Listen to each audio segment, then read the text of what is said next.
You are here because you want 10 tips on how to be a more successful nursing student. I am here because I want to give them to you. In no particular order, we are going to rapid fire style go through 10 tips for being a better nursing student. First of all, it's important to know your learning style, so some of these tips may work for some people, but not everything is necessarily going to work for everyone. You're going to have to try some of these for yourself and see how it goes. Number 1, familiarize yourself with material before every class. That doesn't mean you need to read every word of every page, but it's good to look at the textbook, any PowerPoints, any other materials you've been given, case studies, skim the text, look at key concepts, boxes, tables, charts, etc. And for God's sake, read the objectives and the summaries. It's a perfect snapshot of what the author thinks you need to know about what you're going to learn.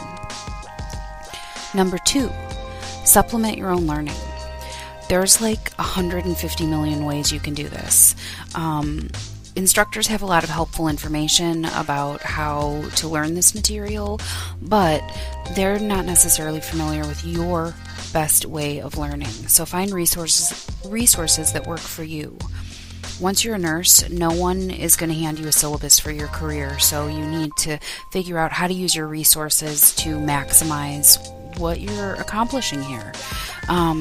In addition to using anything that your instructors give you in the way of extra worksheets, case studies, online companion sites or websites, but go ahead and look at YouTube. There are podcasts, there are phone apps. Pinterest is an amazing source of diagrams and mnemonics and illustrations.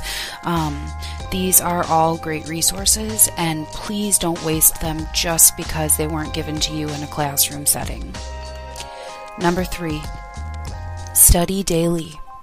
I said daily, and no, I'm not crazy. I know that there are times when you're going to be like, I don't have time to study a few times a week, let alone every day. You're spread thin. I get it. Nursing school is difficult. But just like other nurses, you will get this done. If you're going to do all this, make it count. If you have a few extra minutes, make sure you're just looking things over. Have flashcards or, like I said, apps. You can try to remember everything you possibly can about a given topic while standing in line at the grocery store. If you study an extra 5 minutes a day, daily, for a 16-week semester, that's just under an extra 10 hours of study. And you're eventually going to have some downtime, and I know sometimes it's nice to just shut your brain off, but use the time that you have to brush up on things that maybe you're struggling with. It'll make you that much stronger of a student. Number 4, self-care is vital. You're useless when you're tired, hungry, sick, whatever. Now, I'm not perfect. I've crammed. I've had bad study habits. But the thing is that it never turns out well. So, you're in nursing school now. You can't have any more pizza and beer-fueled study groups anymore. You know how the body works, or at least you should be learning how the body works. So you need to take care of yourself.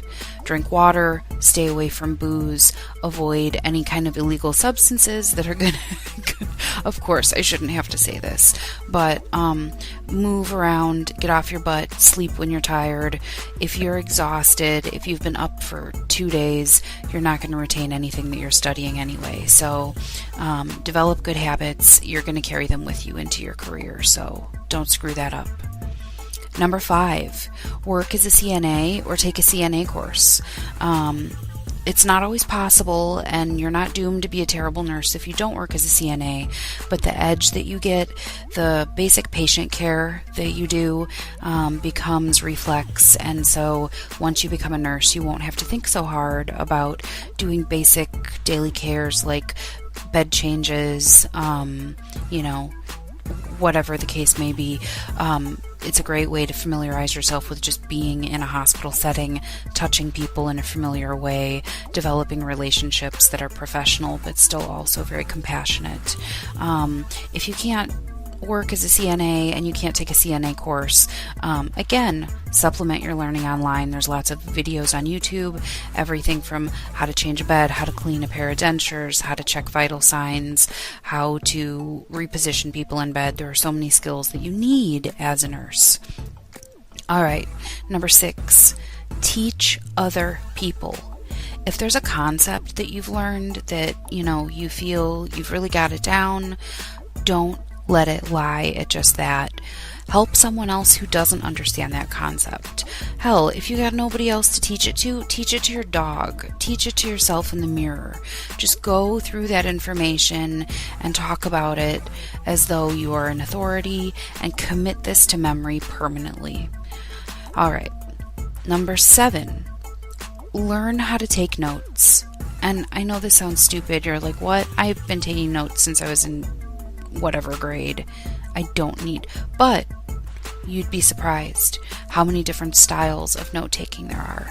I can't think of any off the top of my head because it's like 2:30 in the morning right now, which are my prime hours, but I'm a little too lazy to look it up.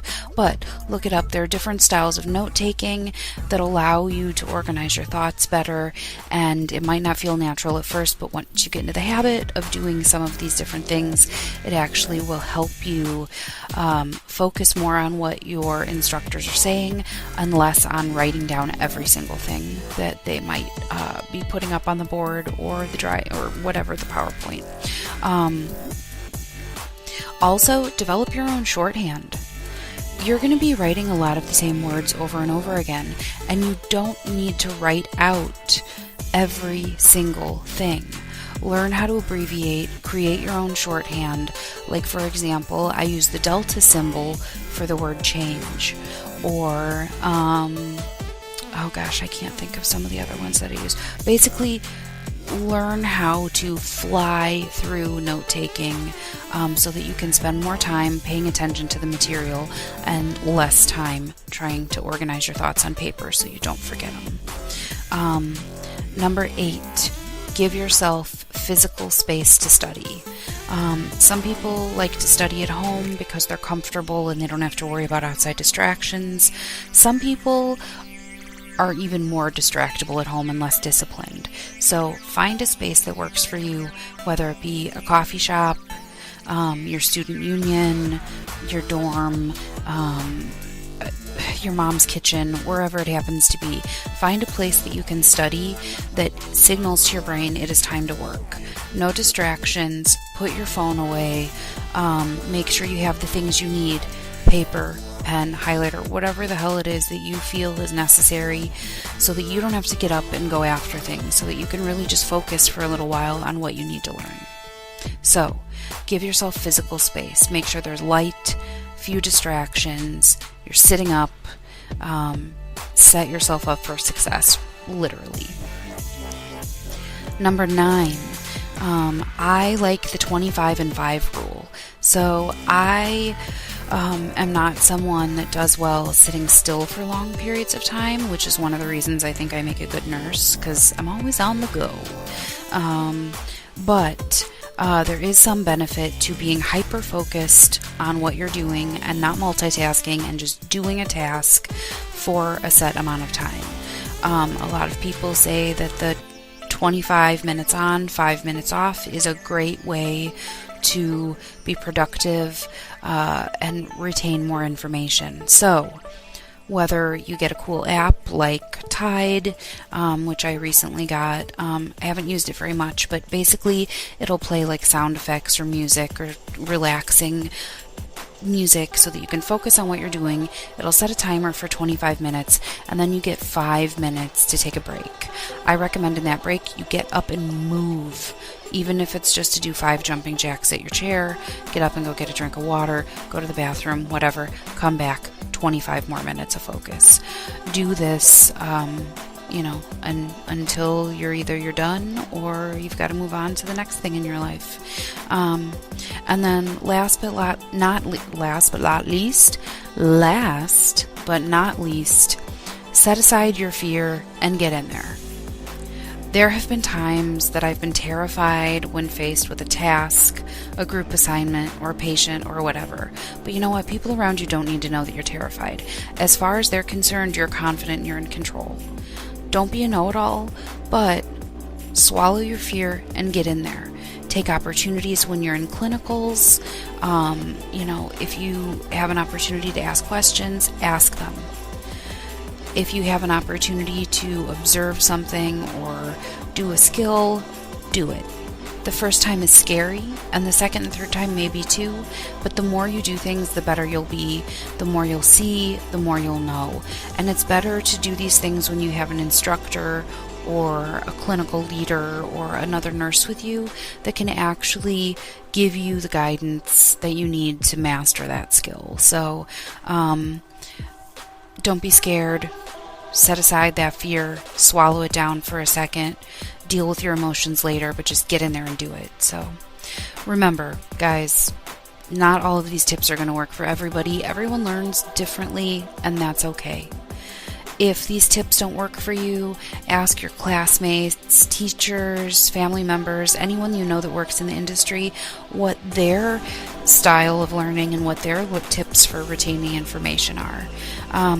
There are as many different study styles as there are blogs on the web.